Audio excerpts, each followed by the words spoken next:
हम लोग को अगर गलत तरीके से छूता है या निजी अंगों को छूता है तो उसका हम लोग को क्या करना है, विरोध करना है।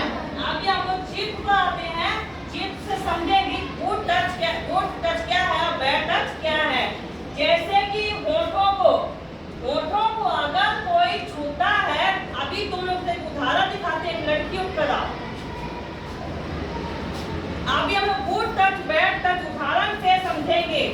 इसको देखो, अभी हम इसको छुएंगे, तुम लोग बताना है गुड टच है बैड टच। ये अभी माता पिता के माथे गले लगाना या उसको क्या कोई काम की है तो आस पास समाज के आदमी उसको सिर पर फेर कर बोले शाबाश तुम बहुत अच्छा किए, तो ये किस में आता है, गुड टच में। क्योंकि उसकी भावना साफ तो गलत जगह उसको नहीं छुआ, सिर पे हाथ रख के उसको बता रहा है कि तुम बहुत अच्छा किया, ठीक ऐसे ही आगे बढ़ो।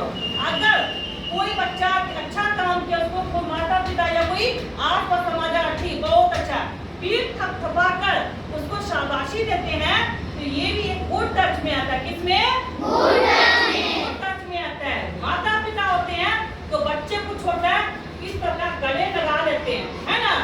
अगर मेरा कोई दोस्त है गए हम उससे हाथ मिला सकते हैं, गुड टच में आता है, इतना तक गुड टच में आता है। इसी की बजाय अगर कोई आया है तो उसको क्या किसी ऐसे छू दिया है तो गाल छूना किस में आता है, बैड टच में। गाल छूना बैड टच में, क्योंकि गाल जो है हम किसी को नहीं छूना चाहिए, है ना। कोई व्यक्ति आया तो होंठ को छू दिया तो किसी को मेरे होंठ छूने का अधिकार नहीं है, तो ये किस में आ गया, बैड टच में। अगर मेरा मन के खास दोस्त है या रिश्तेदारी या कोई और है आया ऐसे आके मेरे शरीर को दबा दिया, निजी अंग को छू दिया है, तो किस में आता है, बैड टच में। क्योंकि मेरा निजी अंग छूने का अधिकार किसी को नहीं है। कोई व्यक्ति आया आके ऐसे कमर को छू दिया तो ये भी किस में आता है, बैड टच में। क्योंकि इन अंगों को जब मेरे माता पिता नहीं छूते हैं, हम माता पिता नहीं छूते, इसके अलावा ये अंग छूने का अधिकार किसी को भी नहीं है। इसलिए इन अंगों को अगर कोई छूता है तो क्या करना है, उसका विरोध करना है। और घर में अगर ऐसी बात हो अपने माता पिता को बताना है, स्कूल में अपने शिक्षक को बताना है, अगर समाज में ऐसा कर रहा है तो हम सबको जानकारी दे सकते हैं, उनको गलत तरीके से छू रहा है उसको समझा दीजिए, है ना। बैठो, इसी प्रकार दिया गया जैसे कि होठों को छूना किस में आता है, बैड टच में। क्या किसी को हम लोग को होठ छूना चाहिए, नहीं।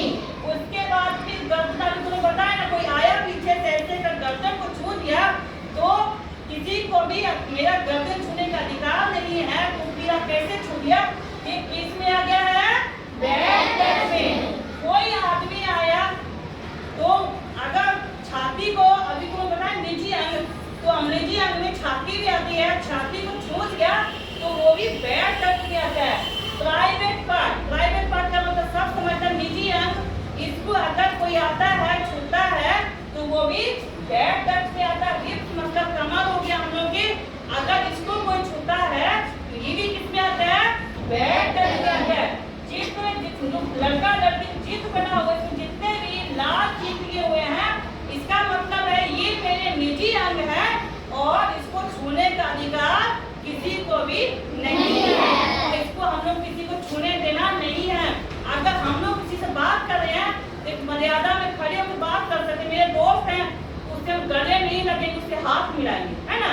माता पिता है तो बच्चे गले लगाते नहीं, हमारे उसके अलावा कोई भी है, लड़का है, पुरुष है, समाज चाचा है, मामा कोई भी है, तो उसमें हम दूर खड़े होकर बात कर सकते हैं मर्यादा में, मगर अपने अंगों से दूर रखे। मगर एक बार समझ लो, जब कोई भी आता है तो तुम लोग का आता है धीरे धीरे गाल को छू दिया, होंठ को छू दिया या किसी अंग को छू दिया है, तो उसके मन में कहीं ना कहीं गलत भावना है ना, जिसको कि हम लोग को तुरंत समझना होगा कि ये हमको गलत इरादे से छू रहा है। और इसकी जानकारी किसको देनी, अपने घर में अपने गार्जियन को, अपने माता पिता को, जो भी है, अगर ऐसा स्कूल में होता है, इसकी जानकारी किसको देनी है, अपने गुरु को देनी है, अपने शिक्षक को देनी है, मगर अपने निजी अंगों को किसी को भी छूने नहीं देना है। तो हम लोग समझ में आ गया होगा गुड टच क्या है, बैड टच क्या है ना। गुड टच अच्छा स्पर्श होता है, बैड टच बुरा स्पर्श होता है। और हम लोग